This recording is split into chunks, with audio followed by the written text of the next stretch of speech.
Good morning, Little Masters, and welcome back to today's Tolkien Times. I'm the Man of the West, also from the Prancing Pony podcast, and let's keep week 48 going with today's Tolkien Tuesday.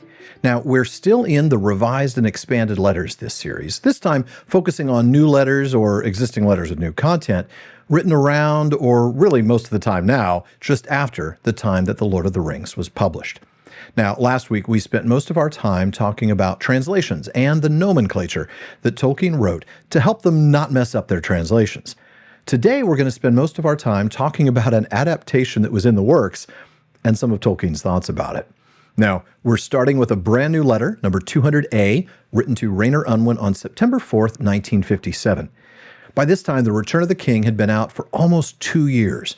Prior to writing this letter, Tolkien had been visited by Forrest J. Ackerman, who was acting as an agent for himself and Al Brodax, working for the William Morris Agency, as well as for screenwriter Morton Grady Zimmerman. Now, before I go on, in case you haven't read our chapter in Why We Love Middle-earth on adaptations, let me remind you who Ackerman was. Now, he was a magazine editor, a sci-fi writer, even an actor in some sci-fi B-movies, but his biggest influence was as a literary agent for authors like Isaac Asimov and Ray Bradbury.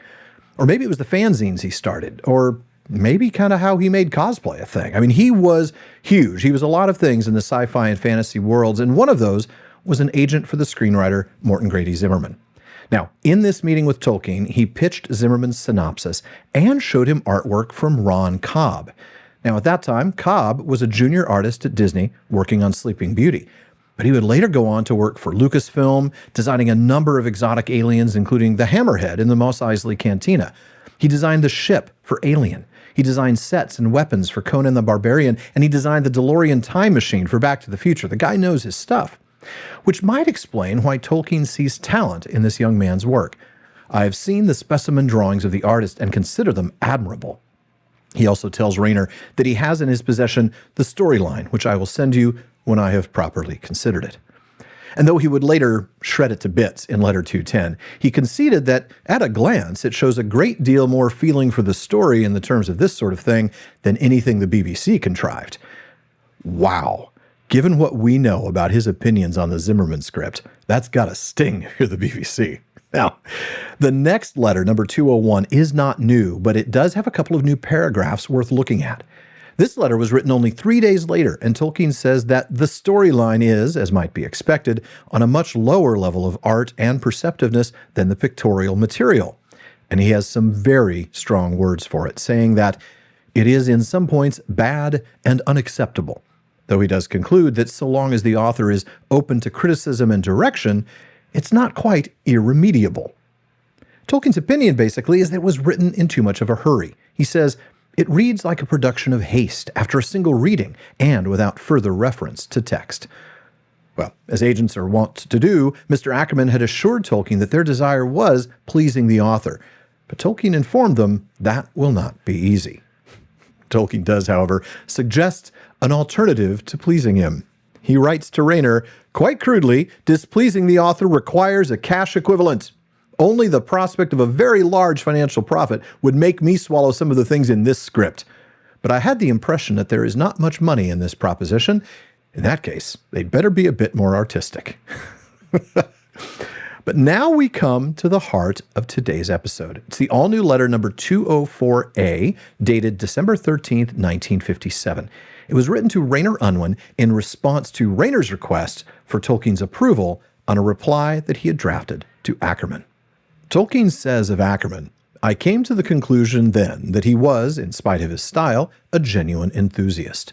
And he has very high praise for Cobb, saying that his taste and style seems on the whole to fit The Lord of the Rings better than I should have thought possible.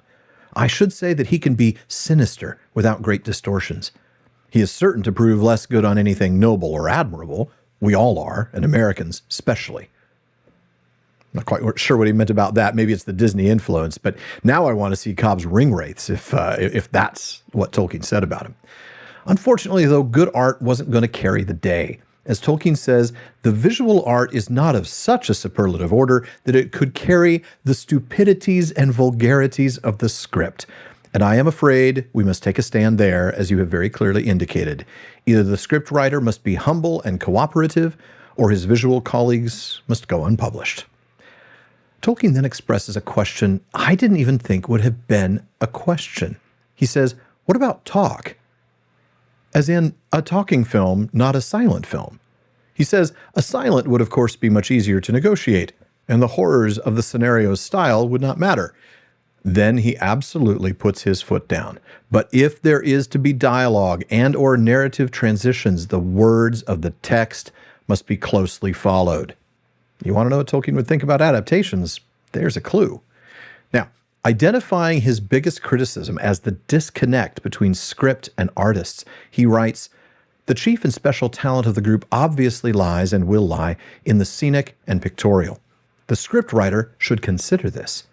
On the contrary, he wants feverish action and simply cuts out parts in which climate and scenery are the chief interest, such as The Ring Goes South or The Great River. Whereas the distant view and approach of the three sinister mountains or the unrolling of the Anduin would be just the things this group would do admirably. And he concludes with this paragraph. However, we shall see. Grateful as I am, and should be, for the abundance of people who profess enjoyment of The Lord of the Rings, I wish that the commonest reaction of admirers was not the desire to tinker with it. However, a good deal of alteration is inevitable in a change of medium. But the Zimmerman alterations are the wrong way round. In a visual form, marvels like flying on eagles want reducing, not increasing. Now, when you listen to that, you can feel some of the ideas that he would express later in letter number 210 in a couple of those lines. That moment where Tolkien recognizes that a good deal of alteration is inevitable in a change of medium really foreshadows his statement, the canons of narrative art in any medium cannot be wholly different. And the end, where he says that marvels like flying on eagles want reducing, not increasing, really sounds a lot like the part in letter 210 where he says the failure of poor films is often precisely in exaggeration and in the intrusion of unwarranted matter. For now, folks, that wraps it up for this week's Tolkien Tuesday. Be sure to join me again next week for more letters from Tolkien as he visits the Netherlands. In the meantime, please visit patreon.com/TolkienTimes to learn how you can join the Content Council and be a part of deciding what I talk about each series. You also get to support the show, get an ad-free feed, and a bonus episode every week. And then join me again tomorrow on today's Tolkien Times for Word Nerd Wednesday. If you're watching this on YouTube, please like and subscribe. Follow or subscribe in your podcast apps, and follow @Tolkien Times on social media. Finally, as Faramir says, go with the goodwill of all good men.